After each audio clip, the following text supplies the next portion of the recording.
Hello horror lovers, আজ আমি আরো একটি ইন্দোনেশিয়ান হরর মুভি নিয়ে চলে এসেছি যার নাম বাঙ্কিত নিয়া মাই অর্থাৎ রাইজ অব দ্য ডেড। এই মুভির ইংলিশ নাম হচ্ছে দ্য ডার্ক সোল। এই মুভির গল্পে আমরা ডার্ক সোল কে দেখতে পাই, যাকে একটি মহিলা রিচুয়াল করে ডেকেছিল। কিন্তু সেই মহিলাটির ডার্ক সোল কে ডাকার কারণটি কি? সেই মহিলাটি বা কে? এই রিচুয়ালটি করার ফলে সেই মহিলাটির সাথে কি কি ঘটলো? এই সবের উত্তর জানতে হলে আজকের ভিডিওটি দেখতে থাকো। আশা করছি তোমাদের এই মুভিটা অনেক ভালো লাগবে। মুভিটা অনেক ইন্টারেস্টিং এবং ভয়ানক হতে চলেছে বন্ধুরা। মুভির গল্পটি খুবই সুন্দর। তো চলো তাহলে বেশি কথা না বাড়িয়ে আজকের মুভি শুরু করা যাক। মুভির শুরুতেই আমরা একটি জঙ্গল দেখতে পাই, যেখানে একটি মহিলা বসে কিছু রিচুয়াল করছিল, আর সেই রিচুয়াল করে একটি ডার্ক সোলকে ডাকে। বন্ধুরা, এই মহিলাটি আসলে কে সেটা আমরা মুভির মধ্যেই জানতে পারবো। আসলে সেই মহিলাটি সেই ডার্ক সোলকে দিয়ে কারোর উপর রিভেঞ্জ নিতে চাইছিল, আর ডার্ক সোল সেই মহিলাটি বলে যে আমায় পুজো করো, আর সেই মহিলাটি তার কথা মতোই কাজ করে।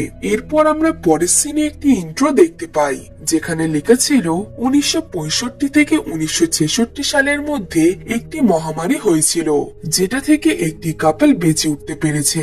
সেই কাপলটির নাম ছিল লিমান আর এর্নি। তারা এই মহামারী থেকে কোনো ক্রমে বেঁচে যায়, আর তারা গুগুং কেম্পাং নামের একটি জায়গায় থাকতে শুরু করে, যেখানে 3 জন বাচ্চা ছিল। তাদের নাম ছিল ডিডিন, নেনগিস আর গুগুন, আর এরাই আমাদের আজকের মুভির মেন ক্যারেক্টার। বন্ধুরা, আমি তোমাদের এই মুভির মেন ক্যারেক্টারদের কিছু ইন্ট্রো দিয়ে দিই। তাদের মধ্যে সবচেয়ে বড় ভাই ছিল ডিডিন। তার স্ত্রী অনেকদিন আগে মারা গেছে, আর এখানে তার কোনো রোলই নেই। দ্বিতীয় মেয়ে হচ্ছে নেনগিস, যার হাজবেন্ডের নাম ছিল উজাং, আর তার একটি মেয়েও ছিল যার নাম রেন্টি। এরপর সবচেয়ে ছোট ছেলে হচ্ছে গুগুন, যার স্ত্রীর নাম নেং। তারা ছাড়া এই গ্রামে আরো একটি কাপল থাকে, যাদের নাম কোসওয়ারা আর সুমি। তাদের একটি অ্যাডপ্ট করা মেয়েও আছে, যার নাম ইমাস। এদের ছাড়া আরো কিছু ক্যারেক্টার আছে, যাদের ইন্ট্রোডাকশন আমি মুভির মধ্যেই দেব। এরপর আমরা প্রেজেন্টে দুটো ছেলেকে গুগুং কেম্বাং গ্রামে দেখতে পাই। সেই ছেলেগুলোর মধ্যে একজন ছিল গুগুন, আর অন্য ছেলেটি তার বন্ধু ছিল, যার নাম ফ্রেডি। সে গুগুনের সাথেই এসেছিল। রাস্তায় তাদের গ্রামের ফরেস্ট ডিপার্টমেন্টের একটি অফিসারের সাথে দেখা হয়, যার নাম ছিল ইয়ায়াত। তখনই ফ্রেডি সেখানে একটি মেয়েকে দেখতে পায়, যে এক পলকের মধ্যেই গায়েব হয়ে যায়। সেই মেয়েটির চেহারা ফ্রেডি দেখতে পায় না। এরপর গুগুন নিজের ঘরে পৌঁছে যায়। সে অনেকদিন পর নিজের ঘরে এসেছিল, আর সে এখানে থাকতেই বেশি ভালোবাসতো, কারণ এই জায়গাটি পুরো চুপচাপ এবং নিঃশব্দ ছিল। আর এই জিনিসটা গুগুন ফ্রেডিকেও বোঝায়। ঘরে পৌঁছানোর পর গুগুন প্রথমেই তার স্ত্রী নেং এর সাথে দেখা করে। এখান থেকে সিন শিফট হয়ে ইমাসকে দেখানো হয়, যে নিজের ঘরের সামনে অনেক আত্মাদের দেখতে পায়। আর আমরা লক্ষ্য করি যে ইমাস পজেস্ট হয়ে গেছে। এইবার সেই আত্মাগুলো ইমাসকে তার নিজের ফ্যামিলিকে মেরে ফেলতে বলে। এরপর সিন আবার শিফট হয়ে গুগুন আর নেংকে দেখানো হয়, যাদের কাছে কিছু পাখি আসে। তাদের দেখে নেং গুগুনকে কিছু বলার চেষ্টা করে, কিন্তু তখনই তারা কোসওয়ারার ঘর থেকে কিছু শব্দ শুনতে পায়। এরপর যখন তারা সেখানে যায়, তখন তারা দেখতে পায় ইমাস তার মা সুমিকে মেরে ফেলেছিল। কিন্তু অবাক ব্যাপার, ইমাস এই ব্যাপারে কিছুই জানতো না।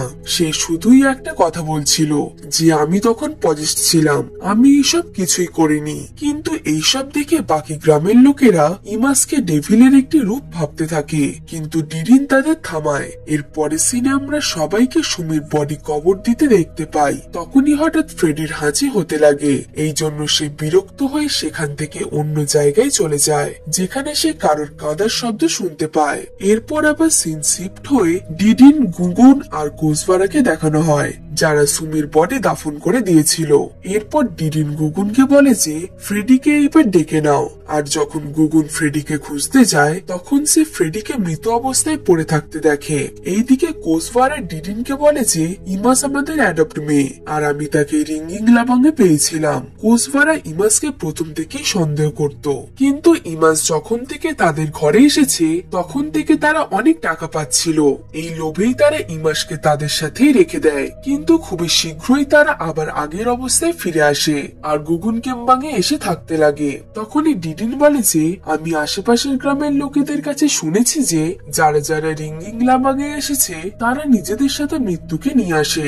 ফ্রেডির মৃতদেহ দেখে গুগুন কোসওয়ারা আর ডিডিনকে ডাকে। তারা এইসব দেখে আরো বেশি চিন্তিত হয়ে যায়, কিন্তু এইসব ব্যাপার তারা পুলিশকে জানায় না আর নিজেরাই এইসব নিয়ে তদন্ত করতে লাগে। এখানে উজাং এর মনে হচ্ছিল যে সুমি আর ফ্রেডির মৃত্যু ইমাসের জন্যই হয়েছে, তাকে হয়তো কোনো আত্মা পজেস্ট করে রেখেছে।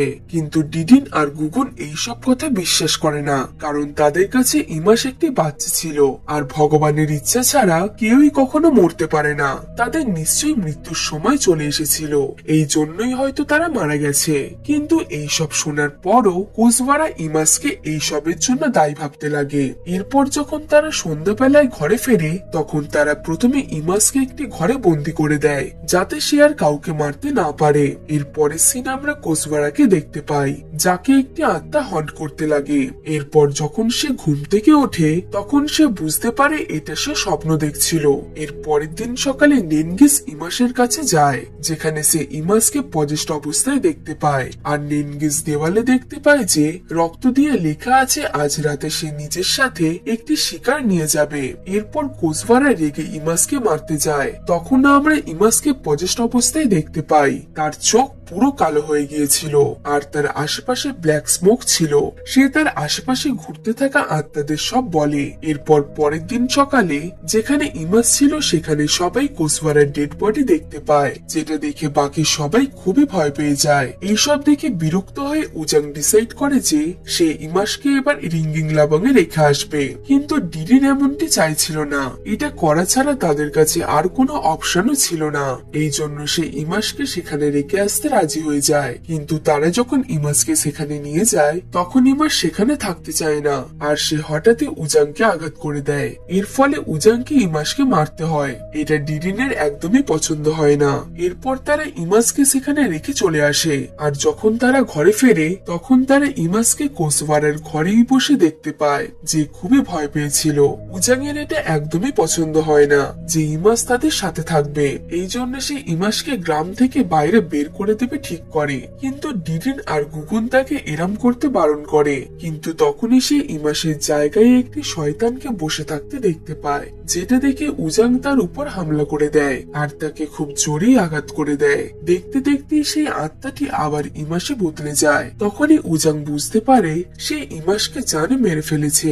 এটা ডিডিনের খুবই খারাপ লাগে, কারণ ছোটবেলা থেকেই ডিডিন আর ইমাসের বন্ড খুবই ভালো ছিল। ইমাসের মৃত্যুর পর ডিডিন সবাইকে এটা বলতে বারণ করে যে ইমাসের মৃত্যু হয়েছে। এরপর সবাই যে যার ঘরে চলে যায়, শুধু গুগুন আর নেং ছাড়া, কারণ তাদের ইমাসের ডেড বডির খেয়াল রাখতে হবে। কিন্তু গুগুনের খুবই ভয় লাগছিল, এই জন্য সে ইয়াদকে পয়সা দিয়ে তাদের কাছে থাকতে বলে। আর আমরা দেখতে পাই তাদের সবাইকে ইমাসের আত্মা হন্ট করছে আর ইমাসের আত্মা ইয়াদকে খুবই ভয় পাইয়ে দেয়, যার ফলে সে ভয় পেয়ে সেখান থেকে পালিয়ে যায়। উজাং ইমাসকে তার ঘরের বাইরে দেখতে পায় আর যখন গুগুন ইমাসকে আবার দেখতে যায় তখন সে সেখানে তার ডেড বডি দেখতে পায় না।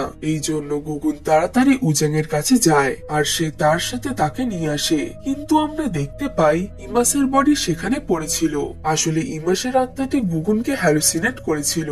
সেই আত্মাটি দেখিয়েছিল যে এখানে ইমাসের বডি নেই। পরের দিন সকালে গুগুন এইসবে বিরক্ত হয়ে তার একটি বন্ধু উস্তাজ মুক্তিকে ডাকে, যে ঘষলে অ্যাক্টিভিটি কন্ট্রোল করতে পারে। এরপর উস্তাদ সেখানে আসতেই তারা সবাই ইমাসের বডিটিকে দাফন করতে নিয়ে যেতে যায়। কিন্তু ইমাসের বডি খুবই ভারী হয়ে গিয়েছিল আর সে তাকে নাড়াতেও পাচ্ছিল না। আমরা দেখতে পাই উস্তাদ ইমাসের জায়গায় একটি শয়তান আত্মাকে দেখতে পায়। সেই শয়তানটি হঠাৎই উস্তাজের সামনে এসে ভয় দেখানোর চেষ্টা করে, কিন্তু উস্তাদ নিজের মতো মন্ত্র পড়তে থাকে আর কিছুক্ষণ পর সেই আত্মাটি সেখান থেকে চলে যায়। এরপর তারা ডিডিনের ঘরে যায়, যেখানে উস্তাদ তাদের বলে যে এই আত্মাটি খুবই শক্তিশালী, এই জন্য তাকে তার বসের সাহায্য নিতে হবে। তখনই কথায় কথায় গুগুনের মুখ থেকে ইমাসের মার্ডারের কথা বেরিয়ে পড়ে আর উজাং এরপর সব সত্যি বলে দেয় যে তার জন্যই ইমাস মারা গেছে। এরপর আবার সেই শয়তান আত্মাটি রেন্টিকে পজেস্ট করে নিজের সাথে নিয়ে যায়, কিন্তু নেনগিস তাকে দেখে ফেলে। সে দেখেই সঙ্গে সঙ্গে সেই শয়তানটিকে থামাতে যায়, কিন্তু রেন্টি এখন পুরোপুরি পজেস্ট হয়ে গিয়েছিল। এই জন্য নেনগিস বাকিদের কাছে গিয়ে সাহায্য চায়। সবার প্রথম প্রথমে উজাং রেন্টিকে বাঁচাতে যায়, কিন্তু সেই শয়তানটি চালাকি করে উজাংকে একটি খাতে ফেলে দেয়। এর ফলে উজাং এর পায়ে আঘাত লাগে, কিন্তু এইদিকে উস্তাজ রেন্টিকে যাই হোক করে বাঁচিয়ে নেয়, কিন্তু তারা উজাংকে কোথাও দেখতে পায় না। এরপর সকালে আবার তারা উজাংকে খুঁজতে বের হয়। এইবার তারা উজাংকে খুঁজেও পেয়ে যায়। তারা উজাংকে তাদের সাথে নিয়ে যায়। এরপর উস্তাজ তার বাড়ির চারিদিকে একটি মন্ত্র দিয়ে ঘিরে দেয়, যাতে সে যতক্ষণ না এখানে আসছে ততক্ষণ তাদের যেন কোনো ক্ষতি না হয়। কিন্তু তারা সেখান থেকে যেতেই সেটি সেই রেন্টি ভেঙে ফেলে, আর রেন্টিকে ইমাস পজেস্ট করে নিজের সাথে নিয়ে যেতে লাগে। কিন্তু অন্যদিকে উজাং আর নেনগিসকে সে আত্মাটি হন্ট করতে লাগে, আর তারা বুঝতে পারে রেন্টি সে মন্ত্রটি ভেঙে ফেলেছে। এইদিকে কোসওয়ারার ঘরে নেং গুগুনকে নিজের সাথে এনেছিল, যাতে তারা এইসবের রিলেটেড কিছু খুঁজে পায়, আর তারা যাতে এদের এখান থেকে বের করতে পারে। এরপর তারা ঘরের ভিতরে একটি লকেট দেখতে পায়, যেই লকেটে একটি মহিলার ফটো ছিল, আর সেখানে একটি ডেটও লেখা ছিল। অন্যদিকে ইমাস যখন রেন্টিকে নিজের সাথে নিয়ে যাচ্ছিল, তখন ডিরিন এসে তাকে থামিয়ে দেয়, আর সে ইমাসকে মনে করানোর চেষ্টা করতে লাগে যে সে আর ইমাস কত ক্লোজ ছিল। ইমাস তার বাবা মায়ের থেকে ডিরিনের সাথেই বেশি ক্লোজ ছিল। এইসব মনে পড়ার পর ইমাস রেন্টিকে সেখানে রেখেই চলে যায়, আর এই সবকিছু গ্রামের সবাই দেখছিল, আর তারা ডিরিনকে থ্যাংক ইউ বলে সেখান থেকে চলে যায়। এর পরের দিন আমরা উস্তাজকে দেখতে পাই, যে নিজের গুরুর সাথে দেখা করতে এসেছিল, আর সে তার গুরুকে সবকিছু বলে, কিন্তু তার গুরু তাকে বোঝায় যে আল্লাহ ছাড়া সেখানে কিছুই হবে না। যতক্ষণ কারো মৃত্যুর টাইম না হচ্ছে ততক্ষণ কেউই মরে যেতে পারে না। এই জন্য তাদের উচিত সেই আত্মাটির পাস্ট জানা বা ইমাসের সাথে রিলেটেড কিছু খুঁজে বার করা, যার ফলে তাদের হেল্প হবে আত্মাদের খুঁজে বার করতে। এরপর উস্তাজের গুরু কোরআন শরীফ থেকে কিছু লাইন বলে উস্তাজকে সেখান থেকে পাঠিয়ে দেয়। এরপর উস্তাজ তার বসকে একটি ফটো দেখায়, যেটা দেখে সে বুঝতে পারে যে এই মেয়েটির নাম হচ্ছে মারিসা। এরপর উস্তাজ মারিসার ঘরে যায়, যেখানে সে মারিসার মাকে দেখতে পায়। সে উস্তাজকে বলে যে মারিসা যে রেস্টুরেন্টে কাজ করত, সেখানের অনার এবং কিছু এমপ্লয়ার মিলে তাকে সেক্সুয়ালি মলেস্ট করেছিল। এর ফলে মারিসা পুরোপুরি ভেঙে পড়েছিল, আর সে প্রেগনেন্টও হয়ে গিয়েছিল। এই জন্য সে আরো ডিপ্রেসড হয়ে গিয়েছিল। মারিসা নিজের গর্ভে থাকা বাচ্চাটিকে জানে মেরে ফেলতে চাইছিল, কিন্তু মারিসার মা তাকে এরম করতে বারণ করে।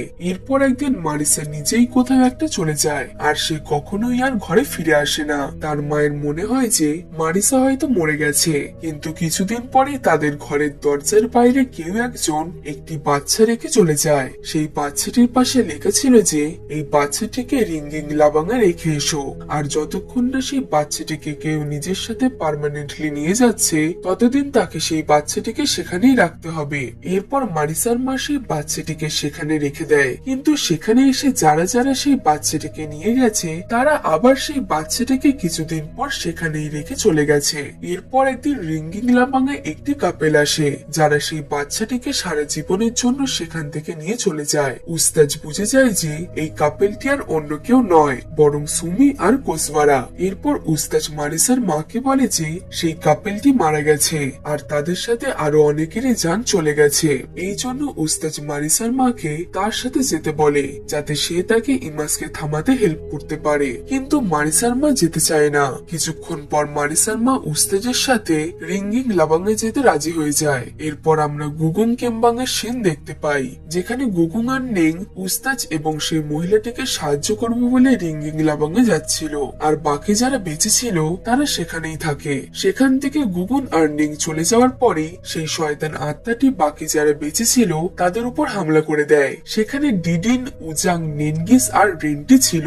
আবারও সেই শয়তান আত্মাটি রেন্টিকে পজেস্ট করে নিজের সাথে নিয়ে যাওয়ার চেষ্টা করতে থাকে, কিন্তু উজাং তাকে থামানোর চেষ্টা করে। তখনই সেই আত্মাটি উজানকে পজেস্ট করে ফেলে। এরপর পজেস্ট উজাং নেনগিস আর ডিডিনের উপর হামলা করে দেয়। অন্যদিকে রিঙ্গিং লাবাঙে উস্তাজ আর মারিসার মা অন্য দুনিয়ার যাওয়ার রাস্তা খুঁজে পেয়ে যায়, যাতে সেই বৃদ্ধ মহিলাটি ইমাসের আত্মাকে এই দুনিয়ায় ফিরে আনতে পারে। এখানে তার সাহায্য করে নেই, কারণ তার কাছে একটি স্পেশাল শক্তি আছে যে সে সব আত্মাদের দেখতে পেত। এই জন্য নেং সেই মহিলাটির পিছনে বসে তাকে সাহায্য করার জন্য। আর এখন সে বৃদ্ধ মহিলাটি অন্য দুনিয়ায় চলে যায়, আর সেখানে গিয়ে সে ইমাসকে খুঁজতে লাগে। কিছুক্ষণ পর সে ইমাসকে দেখতে পায়, কিন্তু ইমাস খুবই রেগেছিল। সে সেখান থেকে ফিরে যেতে চাইছিল না, কারণ তার গ্র্যান্ডমা অর্থাৎ ইমাসের দিদা ইমাসকে রিঙ্গিং লাবাংকে ছেড়ে চলে গিয়েছিল, আর এই জন্যই তাকে এত ঝামেলা সহ্য করতে হলো। এইদিকে আমরা উজাংকে পজেস্ট অবস্থায় দেখতে পাই, আর তাকে রেন্টি দেখে জড়িয়ে ধরে। এর ফলে উজাং আবার নিজের হুঁশে ফিরে আসে, কিন্তু রেন্টি অজ্ঞান হয়ে যায়। অন্যদিকে সেই দুনিয়ায় সেই শয়তান আত্মাটি মারিসার মায়ের কাছে এবং ইমাসের কাছে চলে যায়। এরপর সেই আত্মাটি ইমাসের গ্র্যান্ডমাকে বলে যে তুমি এখান থেকে ইমাসকে কখনোই নিয়ে যেতে পারবে না। কিন্তু এখন ইমাস তার গ্র্যান্ডমায়ের সাথে যাওয়ার জন্য রাজি হয়ে গিয়েছিল। এবার ইমাস তার গ্র্যান্ডমায়ের সাথ দেয়, আর সেই আত্মাটির সাথে লড়াই করতে লাগে। ইমাসের সাথে সেখানে আরো অনেক আত্মা ছিল, যারা সেই শয়তান আত্মাটিকে আটকাতে লাগে। আর রিঙ্গিং লাবাংয়ে উস্তাজ আর গুগুন সেই বৃদ্ধ মহিলার চারিদিকে 6টি মশাল জ্বালিয়ে রেখেছিল, কিন্তু সেগুলো হঠাৎ এক এক করে নিভে যেতে লাগে। এর মানে অন্য দুনিয়ার দরজাটি বন্ধ হতে চলেছে। আর যখন শেষ মশালটি নিভে যায়, তখনই সেই বৃদ্ধ মহিলাটি পড়ে যায়। এরপর আমরা তাকে ইমাসের সাথে অন্য দুনিয়াতে দেখতে পাই, অর্থাৎ আত্মাদের দুনিয়াতে। এর সাথে গ্রামেও রেন্টির হুঁশ ফিরে এসেছিল। এরপর আমরা পরের দিনের সকালের সিন দেখতে পাই, যেখানে ডিডিন পুলিশকে সবকিছু বলে দেয়, আর পুলিশেরা মৃত ব্যক্তিদের কবর খুঁড়ে পোস্টমর্টমের জন্য নিয়ে যেতে চাইছিল। তখনই আমরা জানতে পারি যে সেখানে কোনো ডেড বডি ছিল না। এর সাথে এই মুভিটি এখানে শেষ হয়ে যায়। বন্ধুরা, আমি জানি তোমরা লাস্টের সিনটি বুঝতে পারলে না যে সেই বৃদ্ধ মহিলাটির কি হলো। আসলে বন্ধুরা, শেষের মশালটি নিভে যেতেই সেই বৃদ্ধ মহিলাটি এবং ইমাসের আত্মা সারা জীবনের জন্য আত্মাদের দুনিয়ায় আটকে পড়ে, আর তাদের দুজনেরই মৃত্যু হয়ে যায়। যেই মহিলাটিকে আমরা মুভির প্রথমে দেখেছিলাম, সেই আসলে মারিসা, যে সেই শয়তান আত্মাটির কাছে সেই রেস্টুরেন্টের ওনারের কাছে রিভেঞ্জ নেওয়ার জন্য সাহায্য চেয়েছিল। আর এই জন্যই মারিসা সেই আত্মাটির সাথে ডিল করে। ডিল অনুযায়ী মারিসাকে তার মেয়ে অর্থাৎ ইমাসকে সেই শয়তানটিকে দিয়ে দিতে হবে। কিন্তু যখন ইমাস জন্মগ্রহণ করে, তখন মারিসা মরে যায়, আর ডিল অনুযায়ী সে কোনো কথাই রাখতে পারে না। এর ফলে ইমাস একটি কার্স চাইল্ড হয়ে যায়। আর যখন কোসওয়ারা আর সুমি ইমাসকে নিজেদের সাথে নিজেদের ঘরে নিয়ে যায়, তখন তারা বড়লোক হওয়ার জন্য তারা একটি রিচুয়াল করে। কিন্তু যে রিচুয়াল করেছিল, সে তাদের বলেছিল যে যখন ইমাসের ঠিক বয়স হবে, তখন তোমাদের বাচ্চাকে কেউ তো নিতে আসবে। আর ঠিক তেমনই হয়। যখন ইমাসের ঠিক বয়স হয়, তখন সে ব্ল্যাক সোল দ্বারা পজেস্ট হয়ে যায়। এর ফলে সে কোসওয়ারা আর সুমিকে মেরে ফেলে। আর যখন ইমাসের মৃত্যু হয়ে যায়, তখন ইমাসের কার্স পুরো গ্রামে লেগে যায়। কারণ আমরা একটি সিনে ডার্ক সোলকে এটা বলতে শুনেছিলাম যে তোমরা তাকে মেরে ফেলেছো, এই জন্য তোমরা সবাই মরে যাবে। এই অভিশাপের জন্যই সবাই একে একে মরে যায়। তো বন্ধুরা, এটাই ছিল আজকের মুভির এক্সপ্লেনেশন। মুভিটা তোমাদের কেমন লাগলো কমেন্টে জানিও। গল্পটি ভালো লাগলে একটা লাইক করে দিও। এরকম আরো মুভির গল্প দেখার জন্য আমাদের চ্যানেলটিকে সাবস্ক্রাইব করে পাশে থাকা বেল আইকনটি প্রেস করে দিও, যাতে এই রকম ইন্টারেস্টিং এবং হরর মুভির নোটিফিকেশন তোমার কাছেই সবার থেকে আগে যায়। তো চলো বন্ধুরা, দেখা হচ্ছে পরের গল্পে।